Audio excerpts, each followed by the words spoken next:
We're live. Welcome, everyone, to the Be Kind podcast, part of the Animal Advocates of South Central PA's mission to create a more compassionate world for all living things, whether you got hooves, scales, wings, puppy dog tails. We love them all, and they all deserve to be loved. And here's your friendly reminder that we are on Spotify, Google, Apple, and Podbean. So wherever podcasts are sold, you could probably find us. Today, I have the honor of being joined by, yet again, Mr. John and Leah from VegFund. Hi, everyone. Hello. Hi. So just to get us started, Leah, would you mind introducing yourself and telling us a little bit about what you do? Sure. So my name's Leah Gage, and I'm the program manager at VegFund. I've been at VegFund now for maybe 2.5 years, and I have the pleasure of doing the majority of the work I do is really with our grantees, all of the 1,000+ activists that VegFund supports with grant funding and capacity building. So, if you're emailing VegFund asking about an idea you have and seeing if VegFund might support it, you're usually speaking with me on the other end of that email. So yeah, that's pretty much what I do here at VegFund. And we'll get a little bit more into what VegFund does in a second. But before we jump into that, can you tell us what is your vegan journey? Oh yeah, that's a great question. And I love that you put it that way, because I do think for a lot of us it is a journey. I in high school had friends who were vegan and, explained it to me from an animal perspective as well as, an environmental perspective. And it really just made so much sense to me. And yet I thought, well, I could never do that. And then, of course, this happens with many of us. I met somebody who I started dating, who I've eventually married, and he was vegan, and he was really passionate about being vegan. And that was about 8 years ago. And, he took me to a screening of Vegucated, and I'd already been kind of thinking about it. And I thought, this is ridiculous. I can clearly do this. And it's so in line with what I think and believe for so many reasons. And, I've never looked back since then. So that's a brief version of my journey. That's awesome. So I actually have a question about VegFund itself. When did it start? Well, last year, VegFund celebrated our 10th anniversary. So in 2009, VegFund started actually as a letter to the editor in Gainesville, Florida, written by an activist named Zia Terhune. And she wrote a letter to the editor saying, it was around the time of Michael Vick, and she's saying, I know that a lot of people are horrified by what Michael Vick did and, fighting dogs. And yet I see so many of my community members not having that same outrage about farmed animals. And she invited everybody to join her at like a kind of vegan potluck, like a food sampling, essentially, which is really one of the cornerstones of VegFund's work. Mm-hmm. And her letter caught the attention of a couple of people who wanted to donate and do more of those food samplings. And so she teamed up with a couple of other activists in her community, and they started to raise money and fund other, such food samplings around the country. And eventually the organization really formalized. We built a board, we registered as a nonprofit. And now we're a staff of 7 people, plus some part-timers and consultants. And we support thousands of activists every year. So it's really grown a lot in the last 10 years. Wow, that's incredible. And I'd also like to tell the listeners that the Animal Advocates of South Central PA are honored to be recipients of funding from VegFund for a lot of our outreach work, whether it's food samples, literature, or other creative things we do. What we do, quite frankly, is impossible without VegFund having our back. So thank you. Oh, yeah. It's our pleasure. Yeah, we're happy to work with you guys. So you already touched on a little bit about what VegFund does. Can you clarify a little bit or go into a little more details about the work you're doing right now at VegFund? Sure. The bulk of our work is really reviewing requests for funding, basically, that come to us from a variety of different kinds of activists.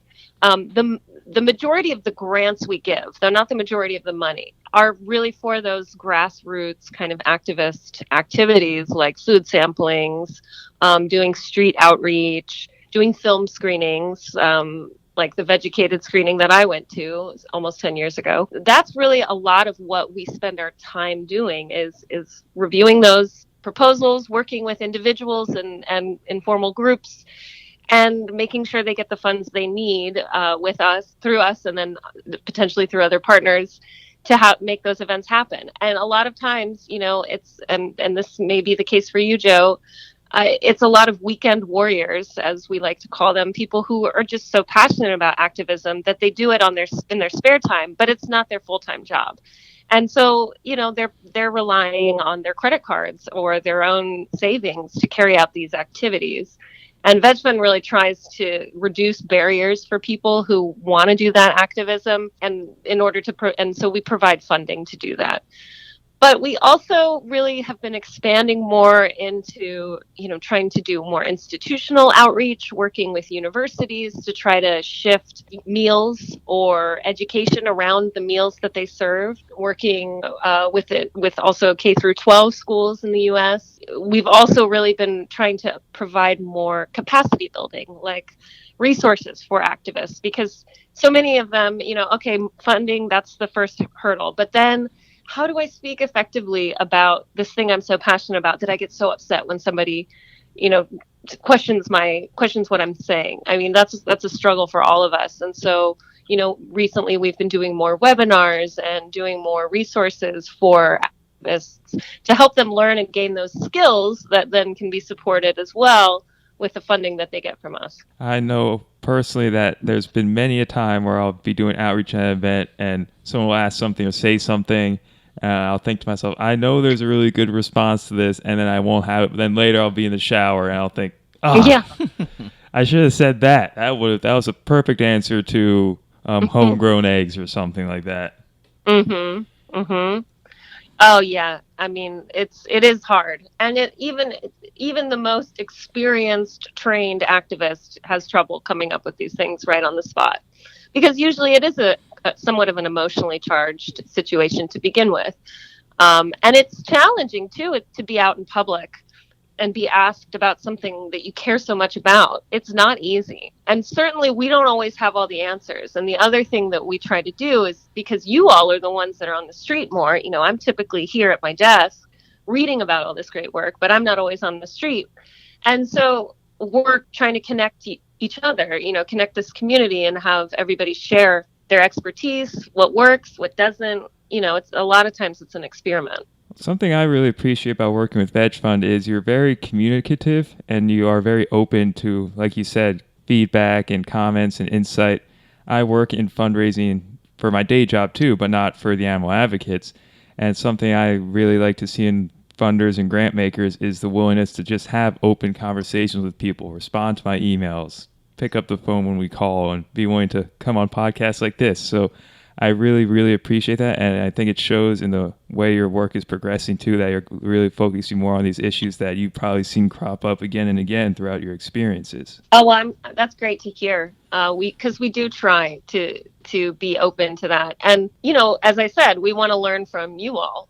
You're the reason that we exist. We wouldn't exist without people wanting to go out and spread the message of veganism and plant-based health and climate change and all of these issues that we know affect our lives so closely and are so closely tied to animal consumption. And yet getting that in, there's a little animal I hear.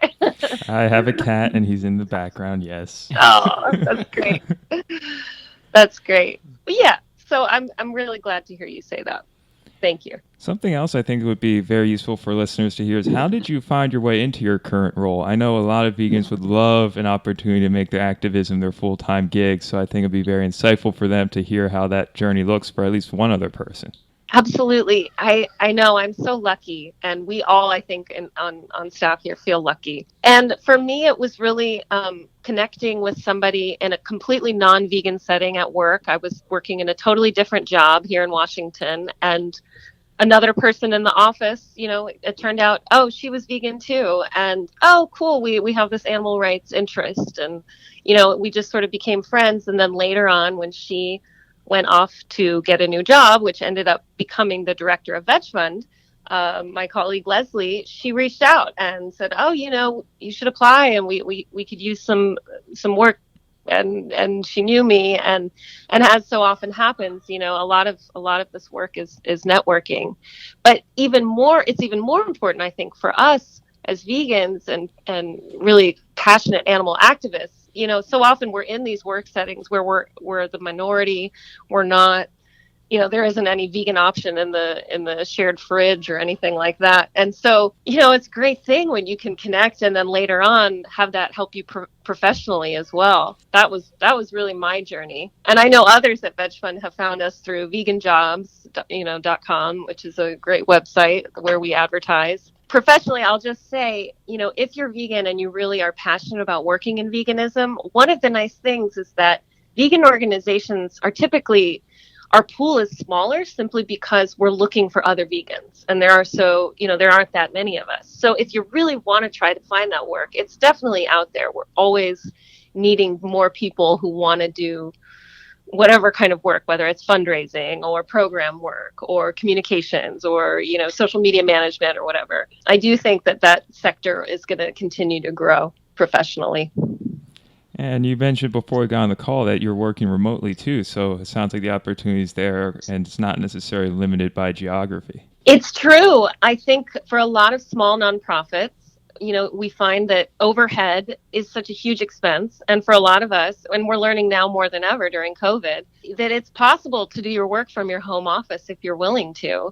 And so VegFund really benefits from that. We have somebody in Monterrey, Mexico, and we have somebody in Portland, Oregon, and someone in Portland, Maine, and Park City, Utah. And, we're all over the place and we're able to access really good talent. And it doesn't matter necessarily where you're living at the time, as long as you're willing to, sign on to your home office 9 to 5, it works. So it sounds like you've seen the gambit of vegan activism, all sorts of projects from all sorts of people in all sorts of places. What are some of your favorite projects or forms of activism you've seen during your time at VegFund? We've really watched film screenings expand so much in the last couple of years. And I think it's because so many of us vegans realize that a lot of it, as I mentioned it during my, story of my vegan journey, a film, whether or not it's the thing that tips the scale, can really be impactful and changing your heart and mind. And a really good film can really illustrate all the different ways and reasons to go vegan and the ways to do it and do it effectively in a way that's comfortable for you, which I think is so hard for people. It's such a personal thing, what you eat, what you consume, and to be challenged on that. Sometimes it's helpful. You're in a dark room watching a film. It's not somebody in your face kind of asking you, why you won't make this change. So that's, we've been really grateful to work with so many filmmakers recently, like Alison Argo, who made The Last Pig, Thomas Wade Jackson on A Prayer for Compassion, which is a really cool film that focuses on like a faith-based message and that we've seen expand the audiences just because a synagogue will screen it and there's this built-in audience, or, a church group will screen it. And obviously the Game Changers has been a game changer for a lot of people who are focused on fitness and health. So, film screenings, it's also a nice way for an activist who's just getting started to really dip their toes into activism. You don't have to necessarily put the content together. The content's there. You just need to sort of organize an event. So that's been something I've watched in the last several years really grow. And now it's one of our most popular programs for sure. And along those lines, without naming any names, what is some of the more challenging, or I don't want to say least effective because everything's effective to someone somehow, but maybe some of the forms of activism you've seen that have some work to do before they're on par with some of these more effective forms? The thing that we struggle with is finding ways to really evaluate effectively the activism that you're doing. And so those projects that are most challenging, I think, are the ones that are the hardest to evaluate. So a really clear example are billboard. We do fund billboards, and we have, and we continue to do so. And yet, more recently, we're really trying to work with activists who want to organize and put up a billboard in their community to think about how you can evaluate that work. Is there a landing page maybe on the billboard that you can sort of watch over time to see, okay, we know that landing page was on that billboard, and now we can see direct numbers. It often takes a lot of creativity and experimentation as well. We worked with a group recently who tried to experiment with ads on your phone that will come up. It will recognize when you're going into a grocery store, and it's called location-based marketing. And you might get an ad that says, "Ditch dairy, here's why." And it didn't quite work the way we were hoping it would work. And that's okay. I think a lot of it is experimentation, and a good funder of any kind of activism is willing to take those risks with you and sort of see, because you can't know if it's effective unless you give it a shot. Yeah, we actually had a billboards a couple years ago, and that's something we did along the lines of what you were saying, was have a unique landing page. But even then, so many people see it and maybe not go to the page, and Right. tracking outcomes is something we struggle with all the time, because we could have them fill out a survey and say they're going to think more about veganism and collect their contact info, but unless we follow up with them and they respond honestly, it's really hard to track how many people's lives we're actually touching. It is the hardest thing, and same for all, even for food sampling, right? Which has this direct exchange happening where you're maybe in front of a grocery store handing out tofurkey samples, and someone says, "Oh, this is great, I'll buy this." You can count that as a win, but you don't really know what happens after that. Right. And it's something we're actually hoping to work on, to develop some kind of tool that activists can use in some of these discrete actions like food samplings and pay-per-views and film screenings and veg fests, where there's some sort of standard survey that's a 2-question survey that we can gather data and try to get a better sense of what they, maybe we give them a coupon and then we see, do they use that coupon in the future or do they not? It takes, technology, and it takes a little bit of planning and also working with a real evaluator, which is not my expertise. But it's definitely something we realize that if we want to be able to show people our funding is effective and the work that our activists do is effective, we need to support with some tools that can actually show that with good numbers. So that's, I think, a goal for us as VegFund in the next few years, is hopefully in the next couple of years to really develop that. I was going to recommend sticking a microchip in the food samples that will track if animal products go into our stomachs, but I like your idea too. That's a good one, though. You never know. Like I said, experimentation is key. The world is a lot different this year than it was last year, obviously, and activism has taken a huge shift and had to pivot, sorry to use that word, and really start thinking about creative ways to get out there and still spread the vegan message, because even though we're all shut in our houses, COVID-19 is out there, racial injustice is happening all around us, the animals are still suffering. How has VegFund been adjusting to our current situation? The short answer is that we've seen a real downtick in requests for funding. I think, a normal week for us is receiving 30 requests for funding for small and discrete events. And we're really just not seeing anything close to that now for obvious reasons. Food sampling is not something easily done during a pandemic. But instead, we're watching organizations like, I don't know if you know the Peace Advocacy Network. They're based in Philly. They are using this time to really focus on making a remote vegan pledge program that's done online. And there are lots of these.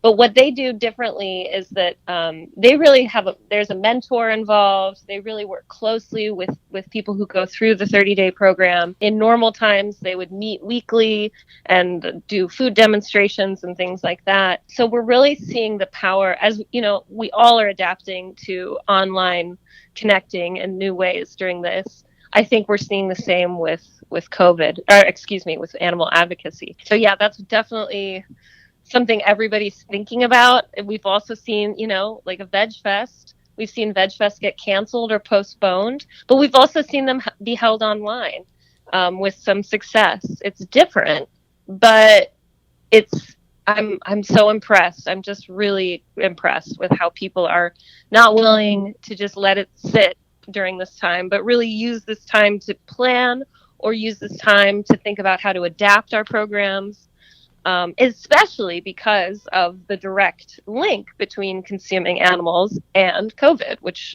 we all know now. Yep. Something else that I don't think you're giving yourself enough credit for is I noticed on your website that you have a fund for racial justice initiatives. Yeah, that is something we decided to launch last month.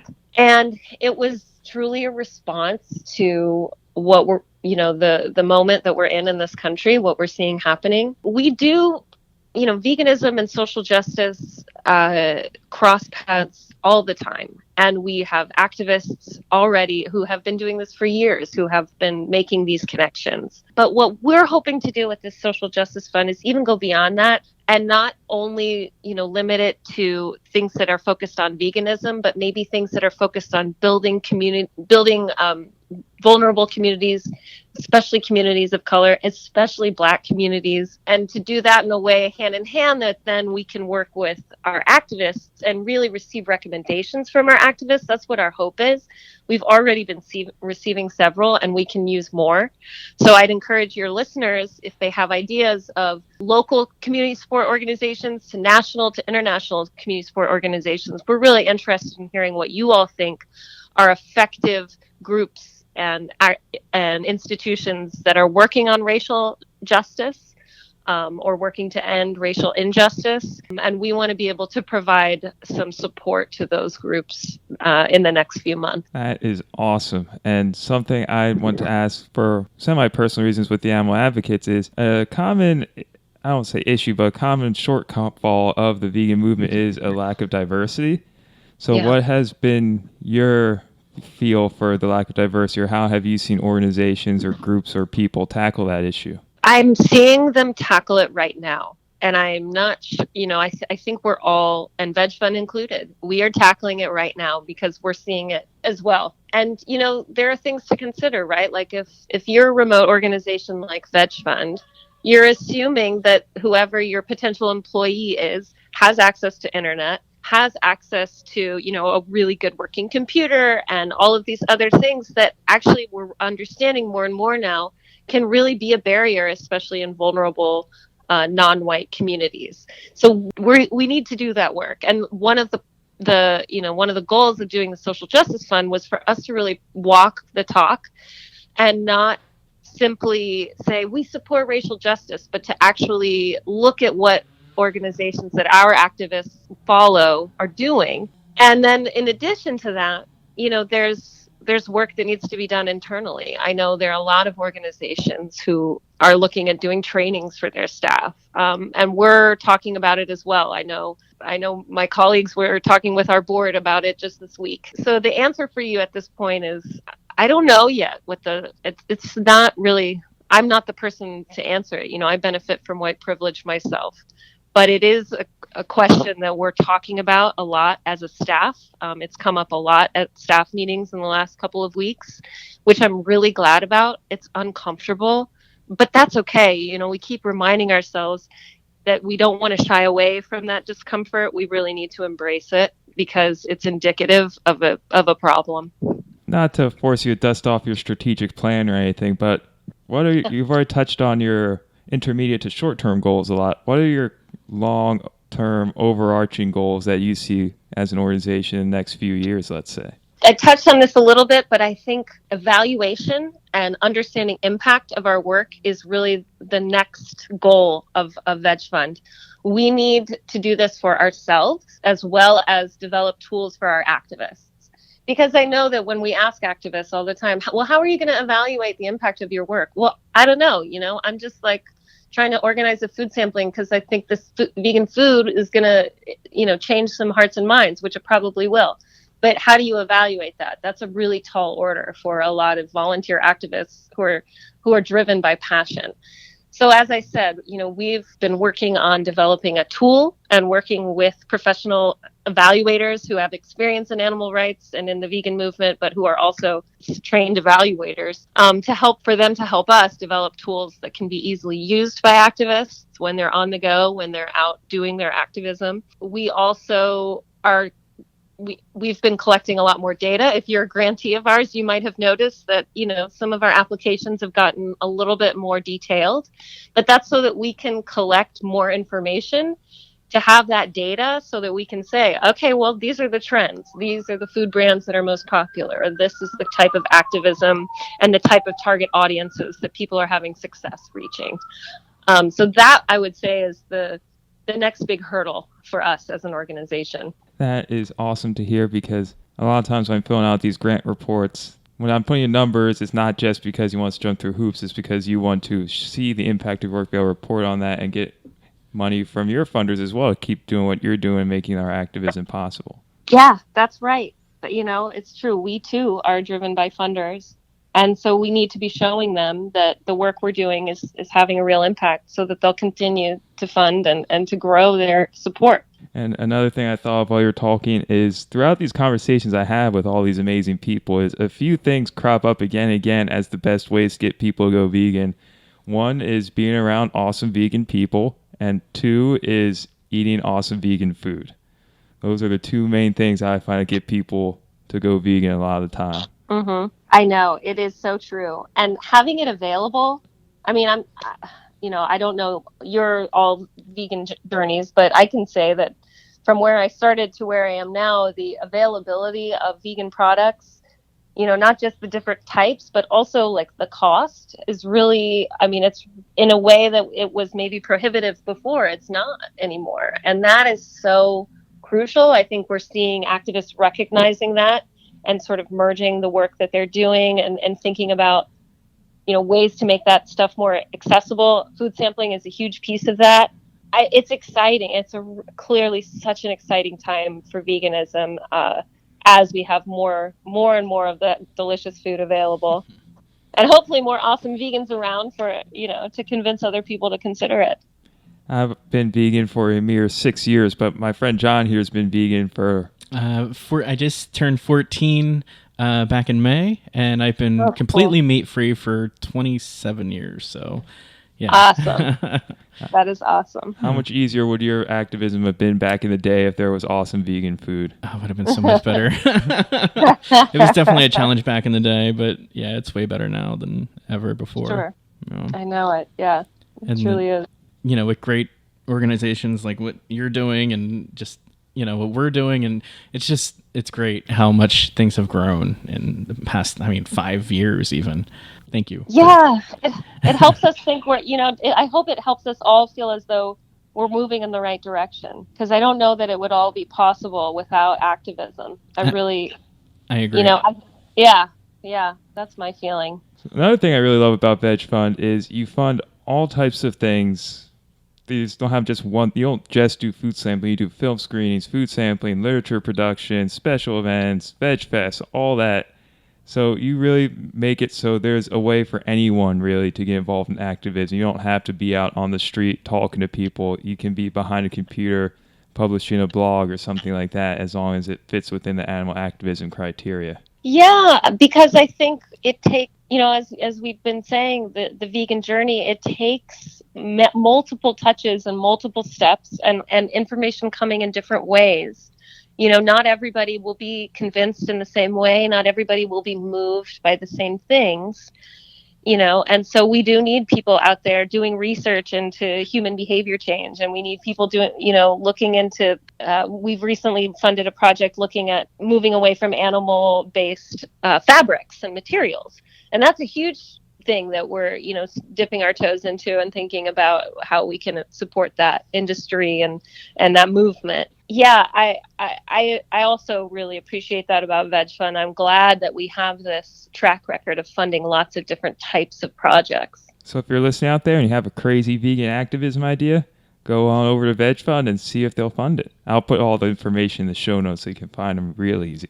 Great. Yes, please do. Reach out to us because we want to hear what you've got in mind. And we're coming up on half an hour, and I don't like to give us too much longer over half an hour, but if there's one thing a vegan activist should learn from your experiences with VegFund that you would like to impart to them, what would that one thing be? It would be to be kind to yourself, because it's an uphill battle. And it is tough. It is tough work that we are doing. And as we've just said, it's clearly making a difference because we're seeing the market move. We're seeing hearts and minds move. We're seeing the media move. And so even if in the moment that you're doing your activism, whether it's you're out on the street or you've written a blog or you're trying to get something out there that just isn't hitting, it's okay. We're still making huge strides. And I think that this recent movement that we're seeing, people are thinking about social justice in new ways. And we don't know where we're going to be 10, 20 years down the road, but we're seeing exponential change happen. So if you're a vegan activist out there and you're having a day where you're just really feeling like it's not working, trust us that it is in its own way, and keep it up. I love that advice. John and I were both sitting here shaking our heads. Going, yes. No, you're so positive, and just it's amazing what you guys are doing, and we really appreciate you connecting with us. And it's such an honor. And I actually made the thank you video for you guys a couple yes. a month, like a year ago almost, I think. Yeah, I think Hopefully, so. Yeah, and I was so excited to do it because I love what you guys do. It's incredible. Oh, well, thank you so much. And as I said, we love what you guys do too, and we couldn't do what we do without it. Well, thanks again for being on the show. Any last parting words, anyone? I don't have anything. Just thank you for being here. Oh yeah, thank you for having me. It's been really fun talking with you. And I hope the listeners, will consider applying for a VegFund grant. Certainly. And if any listeners want to talk to us too, send us an email over at bekindpodcast@gmail.com or message the Animal Advocates Facebook page, and we'd be more than happy to speak with you and see what you have to say.